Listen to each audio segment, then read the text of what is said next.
What is good, ladies and gentlemen? Welcome to another SK Wealth Academy podcast. If you have not already subscribed on whatever platform you are listening to or viewing this, please do subscribe. Please do give a like to this podcast if you like it.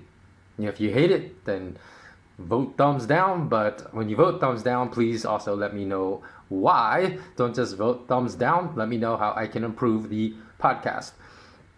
And also, please do comment below, because commenting and liking will help forward this message on to others than the people already subscribed to my various platforms. And if you want this knowledge to gain more exposure, then please do like and comment below. So let's get started. This is going to be the final word on GameStop, AMC, and the Reddit short squeeze. So I'm going to explain today why the Redditors short squeezers, yeah, that's correct, did not win. Although various mass media and all these really popular YouTubers were talking about how much they were winning at the end of January. They did not win. And I'll use a simple analogy to explain why they did not win. So don't get this message twisted right from the start.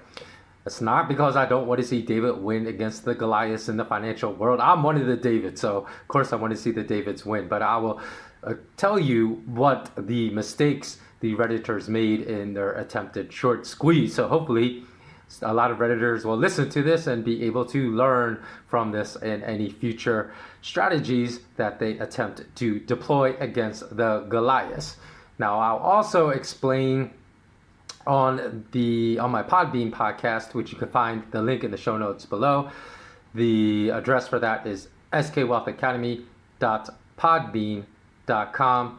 And there, for those that like to listen to my podcast on the go, you can actually download the MP3 file and listen to it. And please make sure you subscribe to the podcast at Podbean, because there I'm going to release in a few more days the podcast in which I explain how the Chicago Mercantile Exchange uses margin hikes in the futures markets to artificially create silver price crashes and gold price crashes. So that will be available totally for free.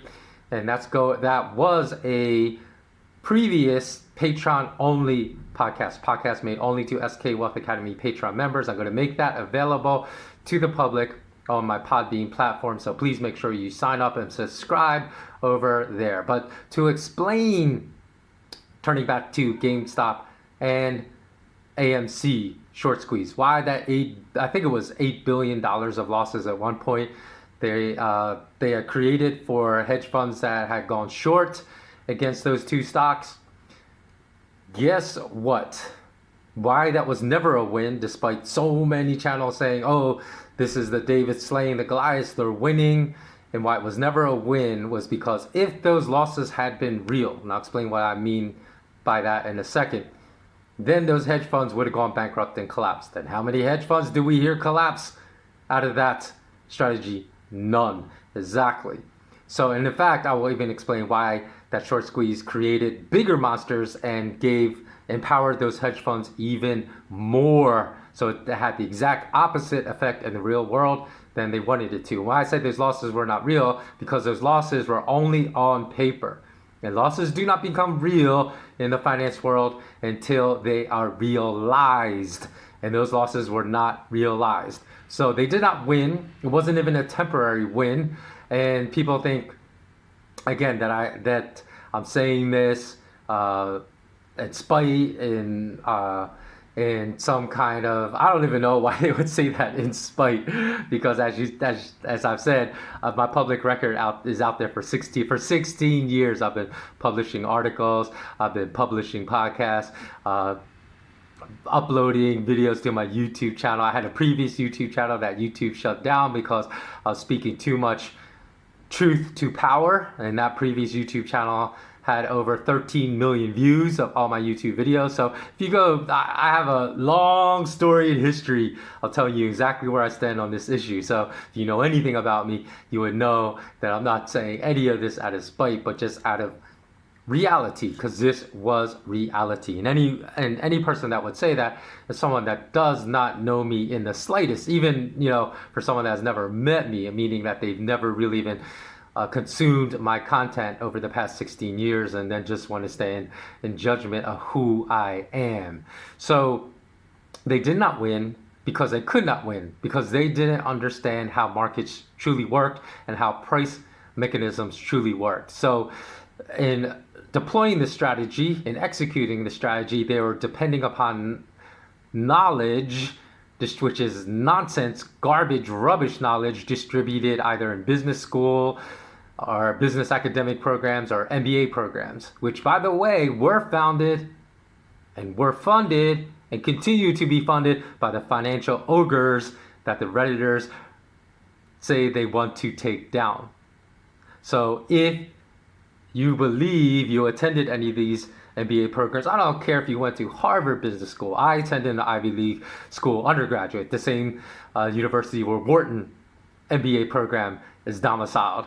I attained 2 master's degrees, including my MBA. So I don't care if you have all this academic pedigree that people think is impressive, even though it's not impressive whatsoever, because you don't learn anything about reality as far as pricing mechanisms in those programs. So if you believe the same financial ogres we're trying to take down are going to reveal to us in these programs, these educational programs, the truth about how pricing mechanisms work or how to bring them down, that's ridiculous. Think.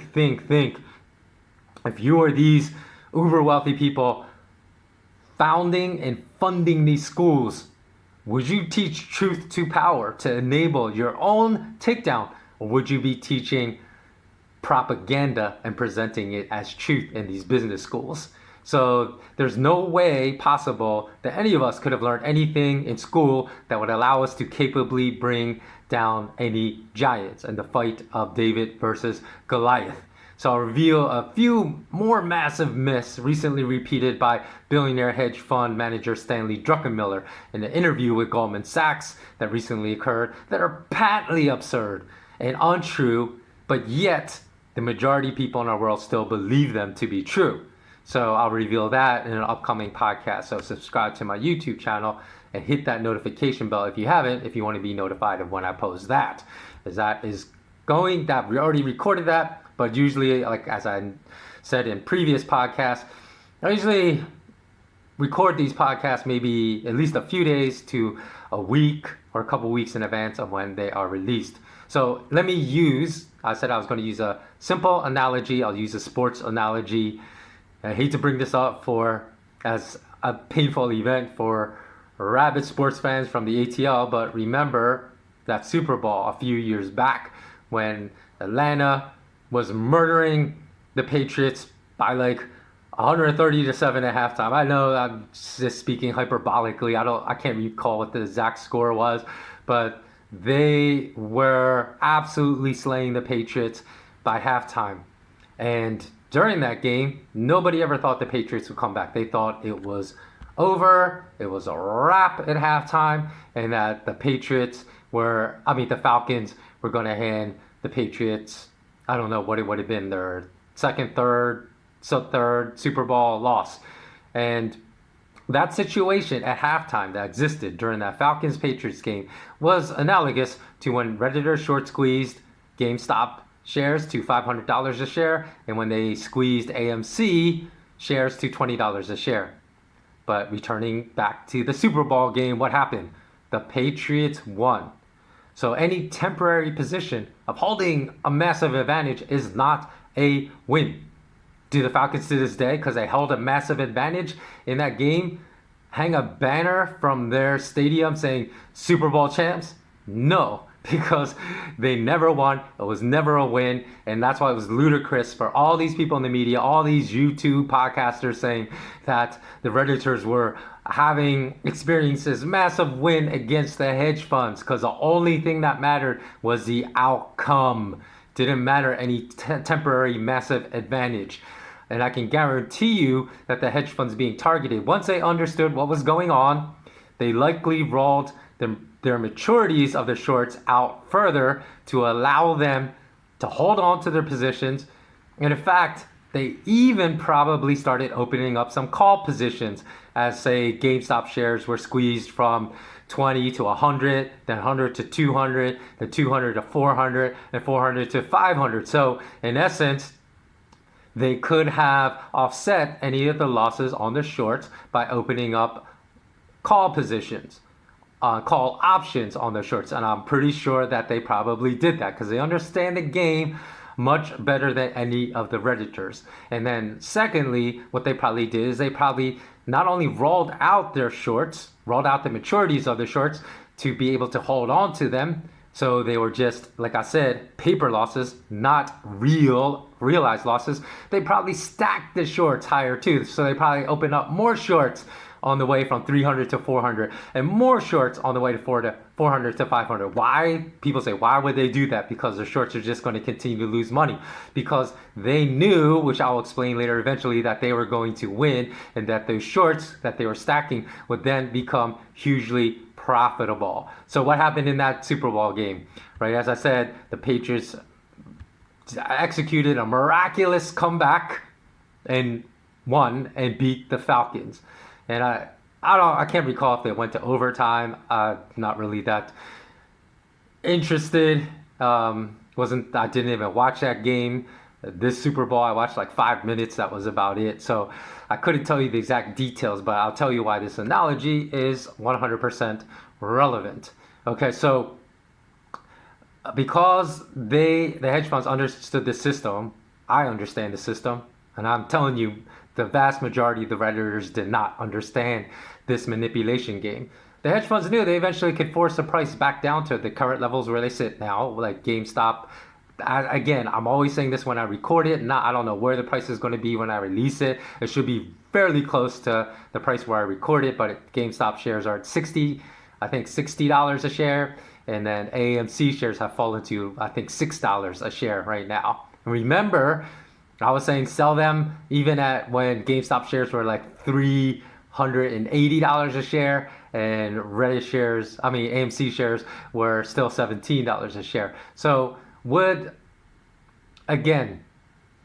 using that analogy, if you are a bettor, someone betting on that game, okay, this is how I will compare what was described as a win for the Reddit short squeeze. And of course, I'm speaking in general terms. So there were some Redditors that were smart that didn't go along with the lemming herd and just hold the line. They were smart and they got out near the top. And there were some Redditors that made a lot of paper on this move, but they were the smart ones that really understood the manipulation game.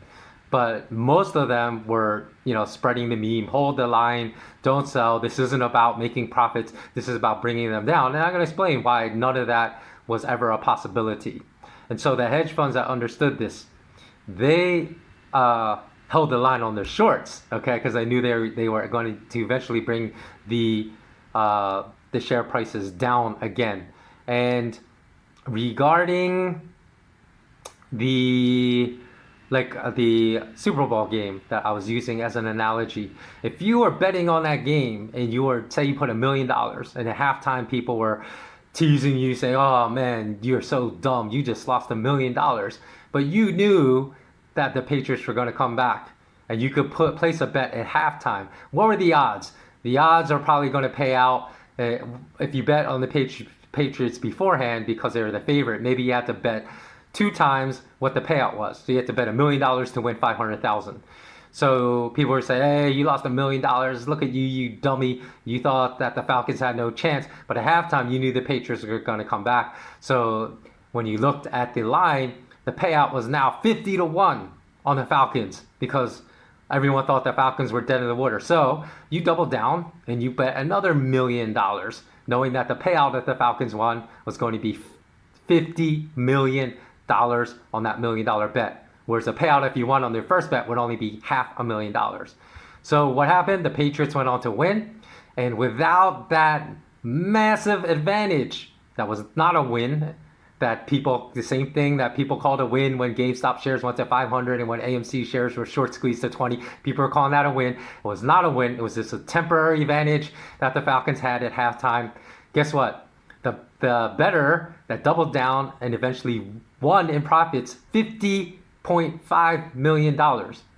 Guess what? That 50 million of that $50.5 million of profits would not have been possible without the huge temporary advantage the Atlanta Falcons held. So likewise, for the hedge funds that doubled down on their, that stacked their shorts as they went high, opened up new call option positions on the way up, those massive gains would not have been possible without that massive short squeeze. So I'm almost certain that those hedge funds that the Redditors were trying to destroy not only regained all of their $8 billion of paper losses, but probably by the time this is said and done, their short squeeze would have enabled these hedge funds to make billions of dollars in profits that would have not been possible without the short squeeze to those unrealistic share prices.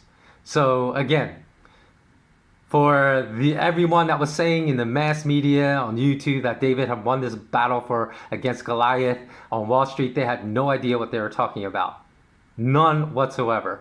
Because gaining a temporary advantage but not a win is still a loss. So there was never a win on the side of the Redditors. And as I just explained, they probably created bigger monsters and gave them deeper pockets by executing that artificial short squeeze. So in the end, now these monsters they want to slay are going to be 2 to 3 to 10 times harder to slay. So in the financial manipulation game, this is all the difference between the Super Bowl. That bettor probably would not have doubled down on his bet because it was indeed almost a miracle that the Falcons lost that game.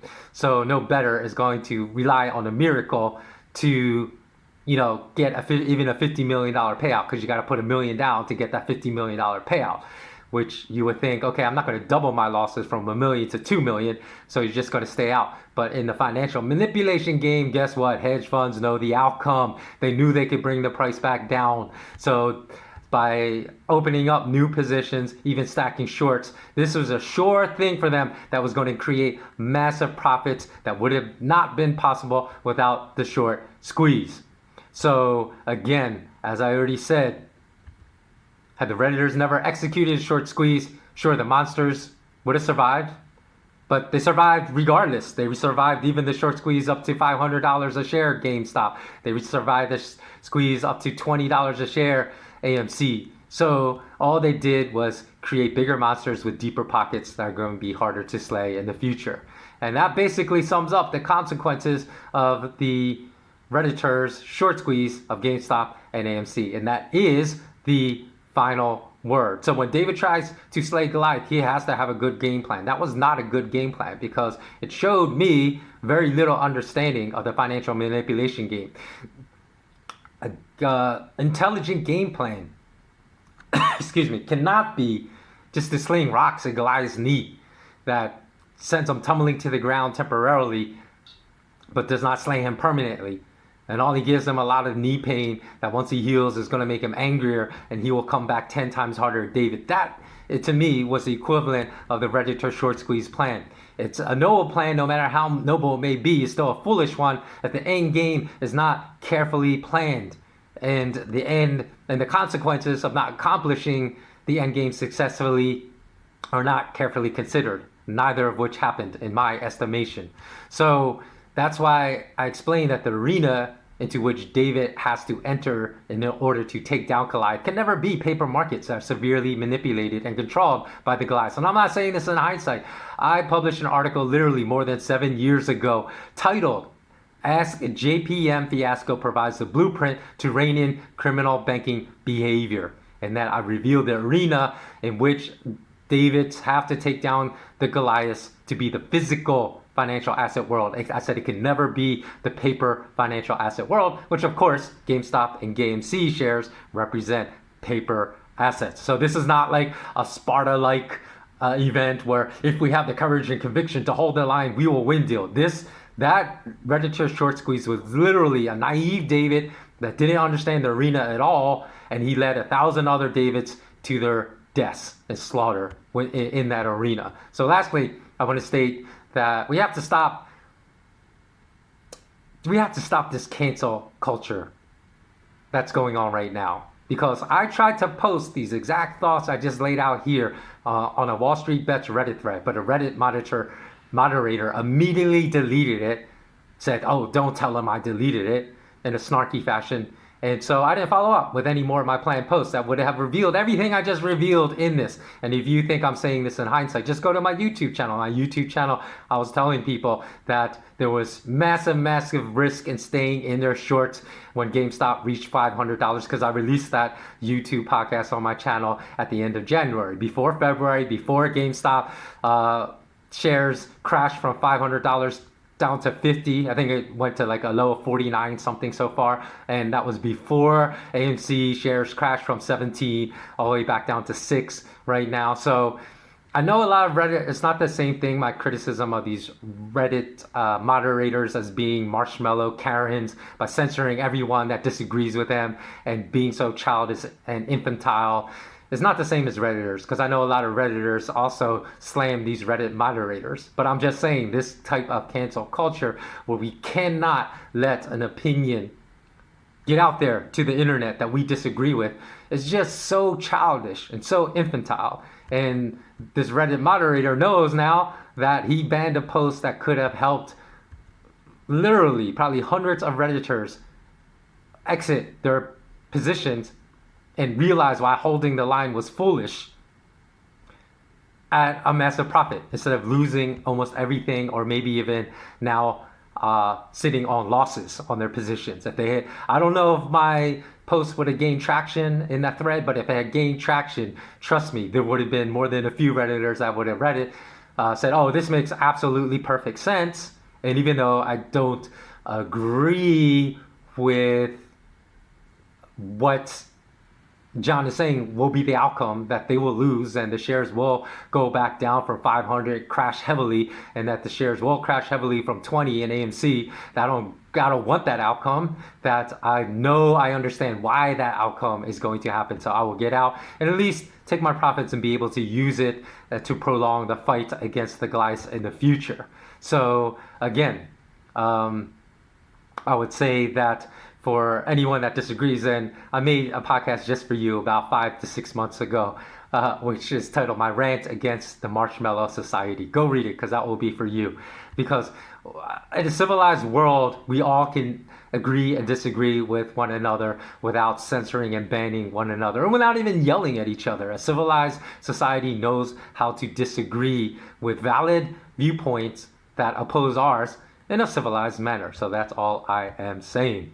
So thanks so much for listening to this. If you down thumb this, I don't mind down thumbs. I don't like censor anybody, any down thumb comments, unless, you know, people are, and this is even just my admin, it's not even me that reviews the comments. And I told her not to censor, not to delete any comments unless they contain like racist stuff or, you know, just ad hominem attacks, and that's about it. So, but if you don't down thumb something, and you have to tell me why you down thumbed it. Tell me what's wrong, because that's how my podcast will become better. And then just don't say you're wrong, because plenty of people just said when I was saying gold and silver prices in the futures markets were manipulated like more than 15 years ago, people would be like, "Oh, this guy understands nothing about futures markets, he's wrong." And they would never explain why. And guess what? If people don't explain why, that's because usually they can't explain why a certain thing they're attacking is wrong. That's why they don't explain it. So all I'm asking is, if you say I'm wrong, just give me an explanation. I haven't been right in everything I've said, obviously, because no one is right all the time. So I'll happily will read it and think about if I'm wrong in anything I said. And if it turns out I'm wrong, I'll make another video and admit it. I've done that in the past, but just don't downvote because your feelings are hurt like a Karen.